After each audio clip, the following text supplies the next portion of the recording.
আসসালামু আলাইকুম রহমতুল্লাহ বারকাতুহু। আমাদের বাংলাদেশের যত ভাই বোনরা আছেন সবাইকে আমরা স্বাগতম জানাই। আজকে খুব সুন্দর কিছু কথাবার্তা আমরা ইনশাআল্লাহ শেয়ার করবো। আমি তো হইছি দিকে বলছি, টরন্টো অন্টারিও কানাডা থেকে। আমাদের সাথে আজকে সেলিম ভাই জয়েন করেছেন সাসকিয়াচুয়ান থেকে। আমাদের খুবই ক্লোজ ক্লোজ ভাই, আমাদের রাইট। ঢাকাতেও ক্লোজ ভাই ছিল আলহামদুলিল্লাহ। আমাদের আমাদের সরাসরি ছাত্র সেলিম ভাই। ওনার কাজে থেকে আমাদের সাথে ক্লাসে করতেন সবসময়। উনি আমাকে বলতেন, তাহিদ ভাই ক্লাস করতে হবে, পড়তে হবে, সামনে আগাইতে হবে। সেই সেলিম ভাই কিন্তু আজকে আমাদের সাবস্ক্রাইব চলে আসছেন আলহামদুলিল্লাহ। ঈদের ঠিক আগেই আসছেন। এত ব্যস্ত ছিলেন যে এই কয়দিন আমি ওনাকে নিয়ে আসতে পারি নাই। আলহামদুলিল্লাহ সেলিম ভাই কাছ থেকে শুনবো কানাডার জার্নি সম্পর্কে, যে কানাডা কেমন লাগছে। সেলিম ভাই, প্রথম প্রশ্ন আপনার কাছে, কানাডা কেমন লাগছে? আহ আলহামদুলিল্লাহ। আল্লাহ তাআলার কাছে লাখ লাখ শুকরিয়া যে অনেকদিন চেষ্টা করার পরে আমি কানাডাতে এসে মানে আসতে পেরেছি। আহ মানে মন থেকে আলহামদুলিল্লাহ। আর আহ, কানাডা কানাডা আলহামদুলিল্লাহ আমার খুব ভালো লাগতেছে এখন যে ফাইনালি এসে আহ, আমার যে এই কাজ, আমি বাংলাদেশে যে ধরনের কাজে ছিলাম এবং এই দেশে এসে আমি সেম কাজেই মানে যুক্ত হয়েছি। আলহামদুলিল্লাহ। সেদিক থেকে বিবেচনা করলে আমি মনে করি লাকি, এবং অনেক বাংলাদেশের যেই ধরনের একটা এনভায়রনমেন্ট, এই ধরনের টোটালি একটা অন্য ধরনের এনভায়রনমেন্ট। আহ সেক্ষেত্রে কানাডা এবং বাংলাদেশ তুলনা যদি করি, আমার কানাডাতে অনেক ভালো লাগছে। আলহামদুলিল্লাহ আলহামদুলিল্লাহ সেলিম ভাই, এবার আমার নেক্সট কোয়েশ্চেন আপনার কাছে, সেটা হচ্ছে যেটা নিয়ে আমরা কথাও বলছিলাম। সেটা হচ্ছে যে বাংলাদেশের মানুষ, আপনি বলছিলেন যে তাহলে বাংলাদেশের মানুষ অনেক পরিশ্রমী এবং এই মানুষগুলোই আমাদের কানাডায় দরকার। তো আমরা তাদেরকে এখানে মিস করতেছি। এই ব্যাপারে যদি একটু ফোকাস করে বলতেন, একটু ব্যাখ্যা করে বলতেন যে মানে আপনার কেন মনে হলো এটা। আহ আসলে বাঙালিরা পরিশ্রমী জাতি, এটা আমরা এমনিতেই জানি। আর আমার এই দেশে এসে যে ধরনের এক্সপিরিয়েন্স হয়েছে, এটা হলো যে এই দেশে ম্যাক্সিমাম ইন্ডিয়ান আর হলো চাইনিজ, তারা ইয়া করতেছে, এই ডমিনেট করতেছে। তো রাইট। তারা যেভাবেই হোক কানাডাতে আসার জন্য এই চেষ্টা করতেছে এবং তারা আসতেছে। কিন্তু আমাদের বাংলাদেশ থেকে মানুষ আসে খুবই কম। আসে খুবই কম বললে আমার ভুল হবে, যে আমরা স্টাডির জন্য আসে, প্লাস ওয়ার্ক পারমিটে আসে, কিন্তু খুবই রেয়ার। তো আমার সেক্ষেত্রে যে জিনিসটা মনে হয়েছে, যে আমরা যারা বাঙালি আছি, আমরা যদি একটু মানে নিজের প্রতি যত্ন নেই, শুধু নিজের প্রতি যত্ন বললে ভুল হবে, যে আমাদের যে শিক্ষাগত যোগ্যতাটা, আমরা বাংলাদেশে অনার্স মাস্টার্স কমপ্লিট করতেছি, বিভিন্ন ধরনের পড়াশোনা করতেছি, কিন্তু কানাডায় আসতে হলে বিভিন্ন ধরনের ক্রাইটেরিয়া মেনটেন করতে হয়। সেক্ষেত্রে আমরা যদি টেকনিক্যাল এডুকেশন গুলা যদি আমরা এই বাংলাদেশ থেকে নিতে পারি, যেমন বিভিন্ন সেক্টর আছে, আইটি আছে, হোটেল মোটেল, অনেক সেক্টর আছে। তো এই জায়গায় এসে মানে এই জব পাওয়াটা খুবই ইজি। এবং রাইট। বাংলাদেশিরা পরিশ্রমী, আমি এটা বলার কারণ হলো যে এই দেশের মানুষ মানে রিয়েল কেনেডিয়ান যারা আছে, তারা কাজ করতে ইচ্ছুক না। কিন্তু এশিয়া বা আফ্রিকা বা অন্য যে কোনো দেশ থেকে মানুষ যারা আসে, তারা কিন্তু কাজ করে। সেক্ষেত্রে আমি বাঙালিদেরকে মানে এই জায়গায় আগিয়ে রাখবো। কেন? তারা অনেক কাজ করতে পারে এবং লং আওয়ার ডিউটি করতে পারে।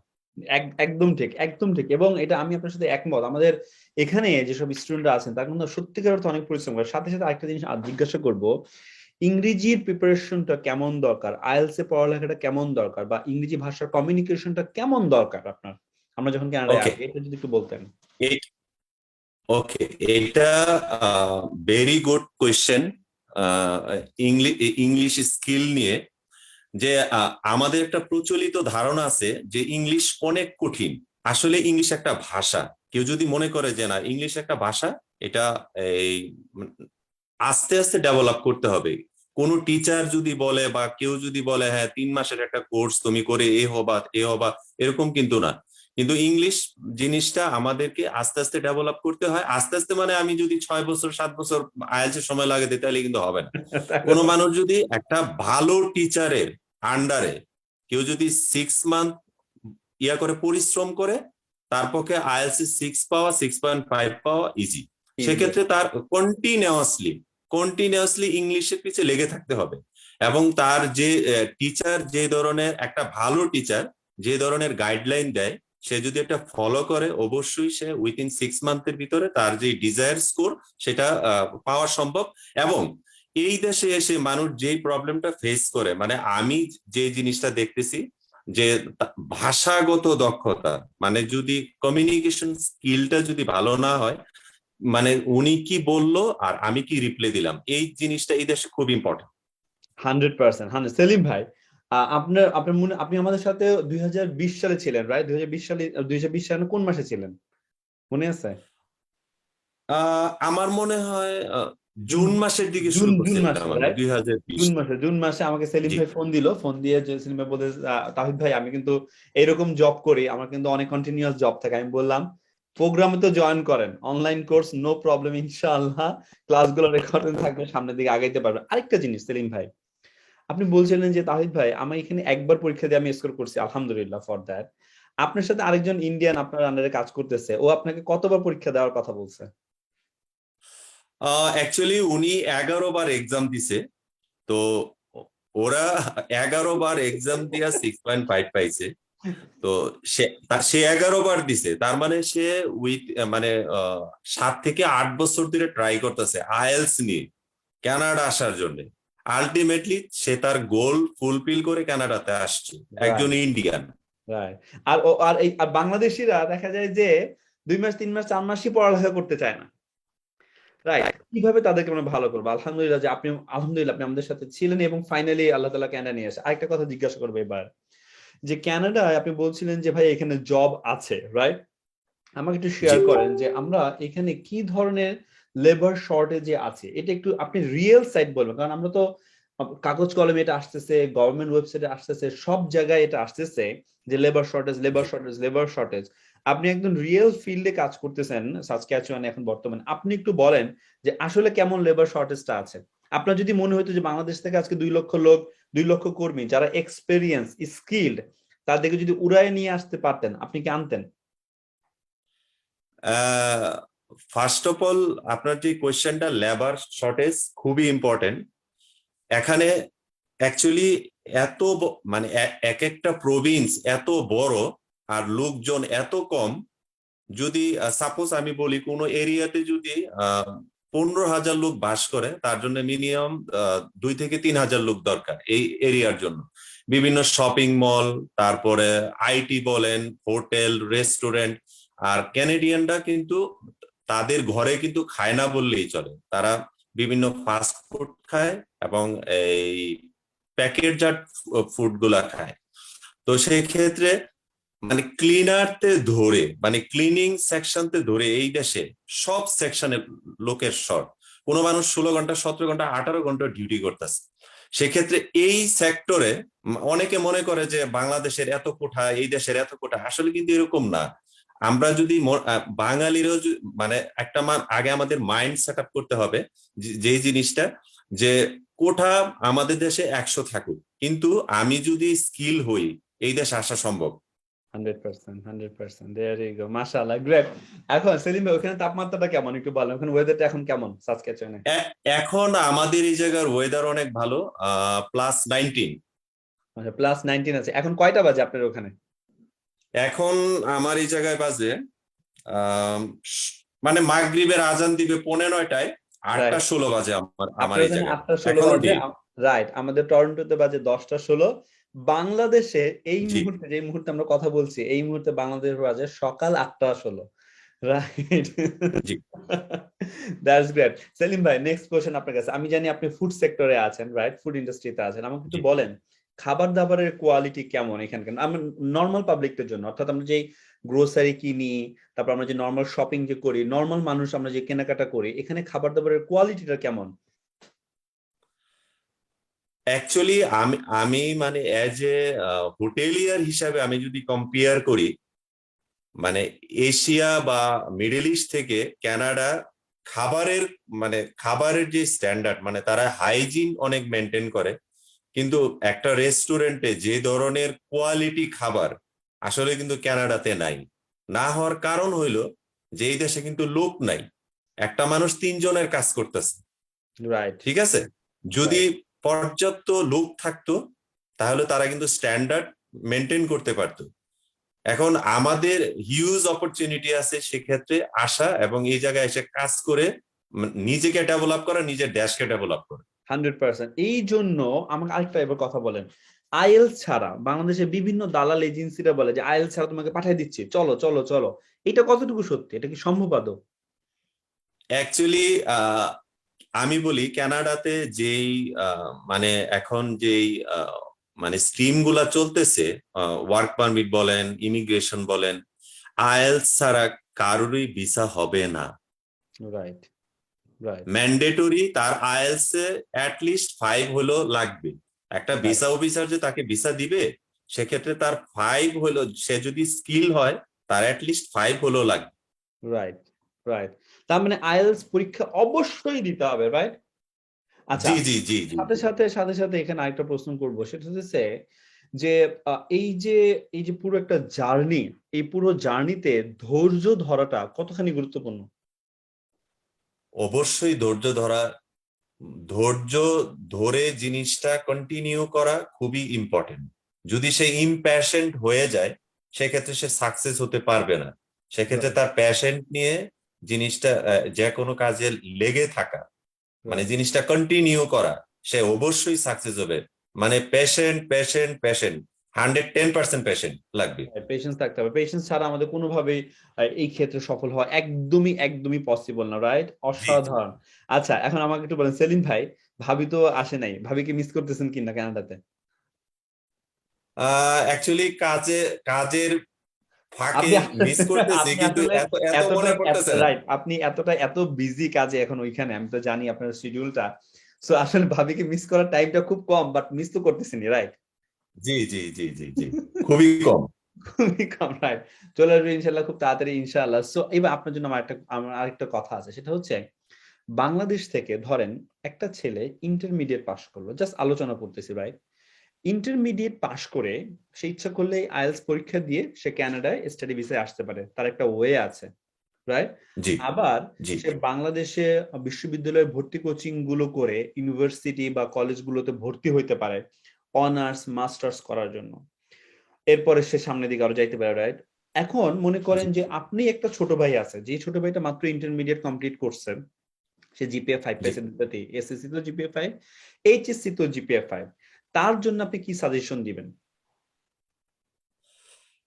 আমি আমার মানে আমার পার্সোনাল মানে অপিনিয়ন যেটা থাকবে, যে একটা মানুষ দেশে মানে এমবিবিএস হইতে হবে, তার এই দেশে মানে ডাক্তার হইতে হবে, সে এই দিকে মানে না দৌড়ায় সে যদি আইএলটিএস এর প্রতি মনোনিবেশ করে, এবং আইএলটিএস সে যদি একটা ভালো স্কোর করে, মানে সিএলবি সে যদি 9 বা 7 পায়, 6.5 পায়, মানে ওভারঅল ইন্ডিভিজুয়াল যদি 6 এর উপর উপর সে পায়, সে তার কিন্তু বাংলাদেশের সাথে হিউজ অপরচুনিটি, এই অপরচুনিটি কানাডাতে, কিন্তু ইয়াতে, এই কানাডাতে। কানাডাতে, রাইট। সেক্ষেত্রে আমি মনে করি কেউ যদি মনে করে কেরিয়ার চুজ করবে, সেক্ষেত্রে তার আইএলটিএস করা উচিত, ইন্টারমিডিয়েট পরীক্ষা দিয়ে আইএলটিএস করা উচিত, এবং তার ভালো দেশে, শুধু কানাডা না, অস্ট্রেলিয়া, অন্য যে দেশগুলা ভালো, এই দেশে তার আসা উচিত।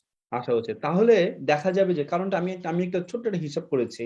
একটা ছেলে ইন্টারমিডিয়েট কমপ্লিট করলো, করার পরে ব্যাচেলর সে মিনিমাম ৫ বছর সময় লাগাবে। তারপরে মাস্টার্স করতে আরো ২ বছর সময় যাবে। ৭ বছরের সময় এইখানেই নাই।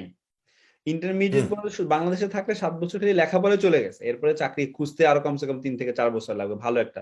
সো দেখা Right. গেল ইন্টারমিডিয়েট পরে ১০ বছর মোটামুটি লেগে যাবে বাংলাদেশে একটা ছেলেকে এস্টাবলিশ হইতে। Whereas একটা ছেলে যদি ইন্টারমিডিয়েট পরে কানাডা, আমেরিকা, অস্ট্রেলিয়া, নিউজিল্যান্ড এইসব উন্নত কান্ট্রিতে যদি সে চলে আসে, লেখাপড়া শেষ করবে ২ থেকে ৩ বছরের মধ্যে, এরপরে ২ বছরের মধ্যে সে সেটেল হয়ে গেল। দেখা গেল ৫ বছরের মধ্যে তার লাইফ পুরো পুরো একদম একটা অন্য লেভেলে চলে আসছে।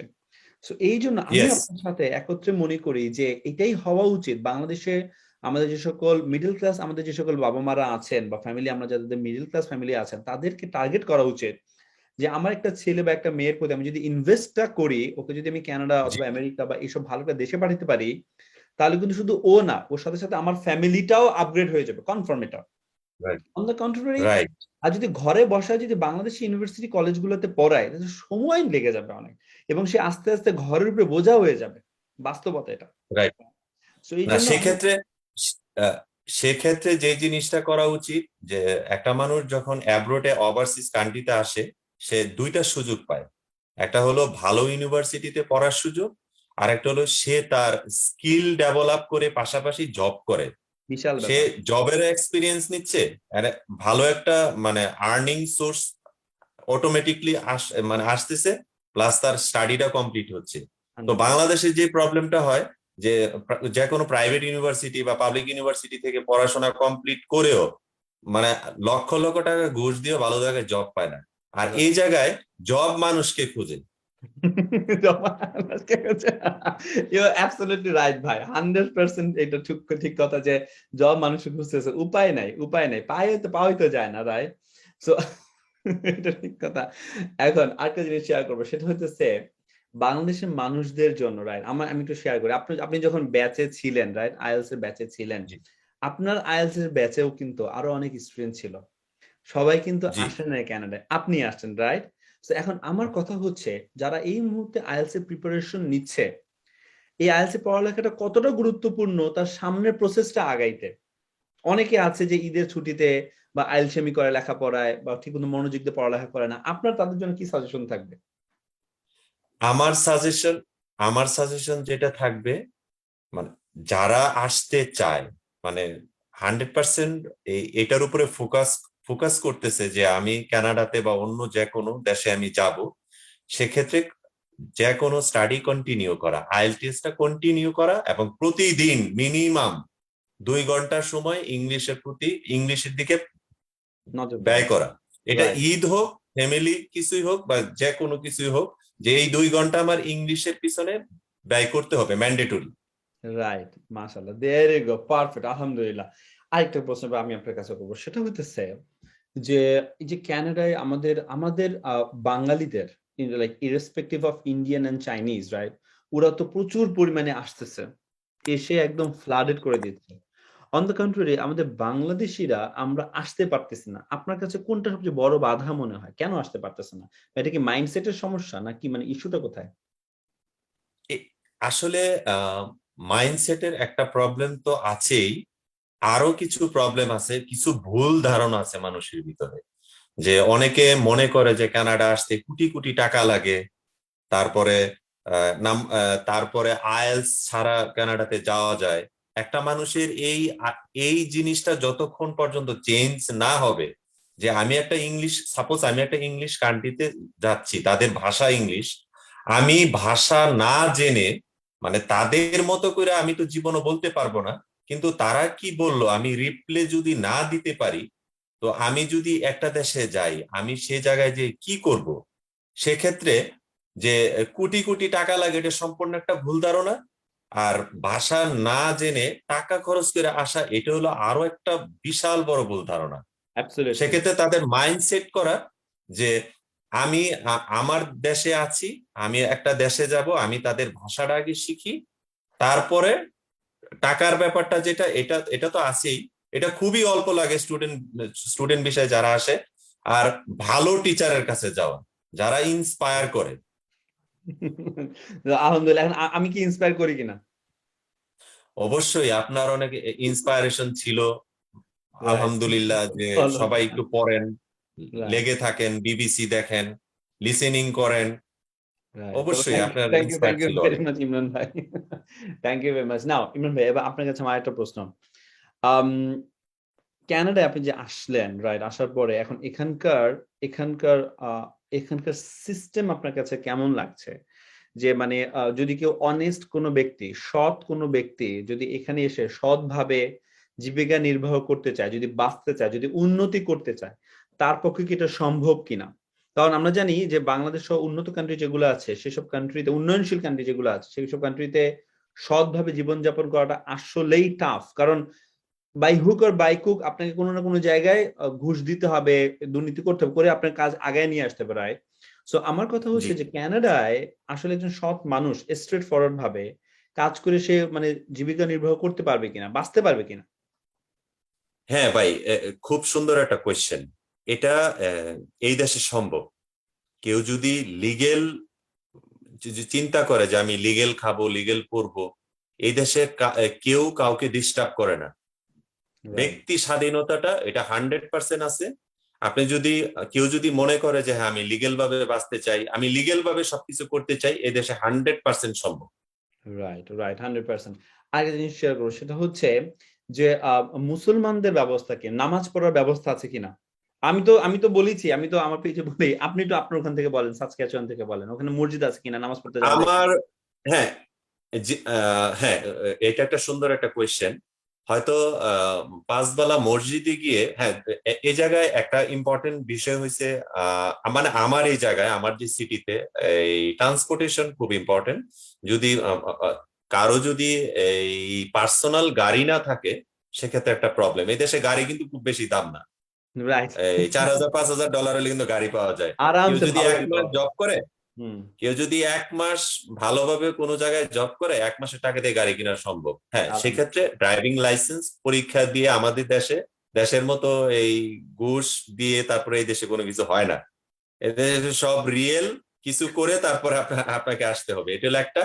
আর নামাজের যে ব্যাপারটা, আমার এই জায়গা থেকে 2.5 কিলোমিটার দূরে একটা মসজিদ আছে। ওই জায়গায় মোটামুটি একটা মসজিদে 1500 থেকে 2,000 লোক নামাজ পড়ে। মাশাআল্লাহ। আলহামদুলিল্লাহ, বিশাল বড় মসজিদ। আলহামদুলিল্লাহ, আলহামদুলিল্লাহ, রাইট। তার মানে নামাজ পড়ার জায়গা আছে, ধর্ম পালন করার জায়গা আছে, right? G, G, G, G, G. Absolutely, that is great, that is great. আরেকটা কথা শেয়ার করো, সেটা হচ্ছে বাংলাদেশের বাতাসের কোয়ালিটি আর কানাডার সাসক্যাচুয়ানের বাতাসের কোয়ালিটি কেমন? ও মাই গড, আমি বাংলাদেশ, আমি বলি আমার মানে, বাংলাদেশে আমি জন্মগ্রহণ করেছি, ঠিক আছে, আমার মাতৃভূমি, আমার বাবার দেশ। বাংলাদেশে থাকতে আমি শুধু রোগ শোকে ভুগতাম। আচ্ছা। আমি দুনিয়ার মেডিসিন নিয়ে আসছি, আমি 30,000 টাকার মেডিসিন নিয়ে আসছি। আমি এই দেশে আসার পরে আমার একটা নাপা ট্যাবলেট পর্যন্ত খাইতে হয়নি। আমি আরেকটা জিনিস বলি, আমার অ্যাজমা প্রবলেম আছে। আমি অ্যাজমার জন্য ইনহেলার, দুনিয়ার গ্যাস মেডিসিন নিয়ে আসছি। এই জায়গায় আসার পরে আমার কোনো মেডিসিন আলহামদুলিল্লাহ লাগতেছে না। আলহামদুলিল্লাহ, আলহামদুলিল্লাহ। সেলিম ভাই, এটা কিন্তু অনেক বড় একটা রিলিফ ভাই, রাইট? যাদের জি, অ্যাজমা প্রবলেম তাদের কিন্তু অনেক বড় একটা রিলিফ যে ভাই এখানে আমরা অ্যাজমা সমস্যাটা নাই। আসলে বাতাসের আলহামদুলিল্লাহ। কোয়ালিটিটা, ঢাকার কোয়ালিটি বা বাংলাদেশের বাতাসের কোয়ালিটি আসলেই অনেক লো, আসলেই অনেক লো। আসলে এই ডিফারেন্সটা বোঝানো যায় না যদি কেউ কানাডায় না আসে, রাইট? যেমন এই যে আপনি জি, এখন বুঝতে পারছেন যে তাহিদ ভাই, আপনি যে ক্লাসে যে বলতেন যে কানাডায় আসেন, কানাডা দেখেন, এই যে আইসা দেখতেছি যে দেশটা কেমন।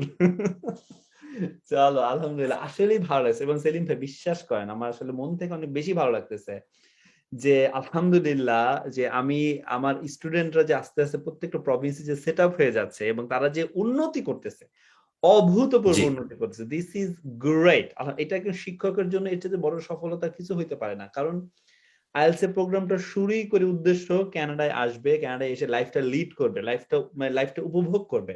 সেটা আপনি এখন করতেছেন। এর চেয়ে বড় পাওয়া কিন্তু আসলে জি। আমার জন্য নাই। আপনাকে আসলে মন থেকে ধন্যবাদ জানাতে চাই যে আপনি এটা অ্যাচিভ করছেন। Thank you so very much, right? আরেকটা কথা থ্যাংক বলবো ইউ। আমি, ইউর ওয়েলকাম। আরেকটা কথা বলবো যে আপনার আপনার পরিবার বর্গরা এখন তারা কেমন ফিল করে, তাদের কেমন লাগতেছে যে আপনি যে পড়ালেখা করছেন কষ্ট করে, এখন তাদের কেমন ফিল হচ্ছে যে আমাদের কানাডায়? অ্যাকচুয়ালি আমি তো পরিবার থেকে দূরে ছিলাম, আমার স্টাডিটা তারা দেখেনি। রাইট। কিন্তু আমি রাতে, বিশেষ করে আমার আম্মা যখন ফোন দিত, যারা মা তারা আসলে বুঝে অনেক কিছু, যে আমি পড়াশোনা করতেছি। তো উনি বুঝতো যে না, আমার ছেলেটা এত, অ্যাকচুয়ালি আমি যেহেতু হোটেলিয়ার অনেক হার্ড জব। 9 ঘন্টা ডিউটি, মানে 9 ঘন্টা ডিউটিতেই থাকতে হয়। রাইট। তো ডিউটি করে তারপরে আবার স্টাডি করা আসলে আমার, মানে এই আইএলটিএস জার্নিটা আমার জন্য একটু হার্ড ছিল। কিন্তু রাইট। আমার হার্ড ছিল, ঠিক আছে, কিন্তু আমার একটা টার্গেট ছিল যে আমাকে কানাডা যেতে হবে, রাইট। আজকে হোক আর 1 বছর পরে হোক। রাইট। তো আমার ফ্যামিলি বিশেষ করে সবাই ইন্সপায়ার করছে যে আহ, তুমি করো, যত কম সময় পাও আস্তে আস্তে করো, যেহেতু তুমি সময় কম পাও। হ্যাঁ, আমি আমি আমার আমার আমার আমার যে ইয়েটা ছিল, রেশিওটা ছিল, সেই রেশিওতে আমি আগাইছি। কিন্তু কন্টিনিউয়াসলি যে একটা প্রসেস, আমি একটা প্রসেসের ভিতর দিয়ে গেছি। এই রাইট। প্রসেসে যাওয়ার কারণে আমার জিনিসগুলা আলহামদুলিল্লাহ আল্লাহ তাআলা সেট করে দিয়েছে। আমি একবার পরীক্ষা দেওয়ার পর ইনশাল্লাহ আমার স্কোর এসে গেছে, আলহামদুলিল্লাহ, সেক্ষেত্রে আলহামদুলিল্লাহ, আমি এপি আল্লাহ ছিলাম। লাখো কোটি শুকর, আল্লাহ লাখো কোটি শুকর, আলহামদুলিল্লাহ, দিস ইজ গ্রেট, আলহামদুলিল্লাহ, রাইট।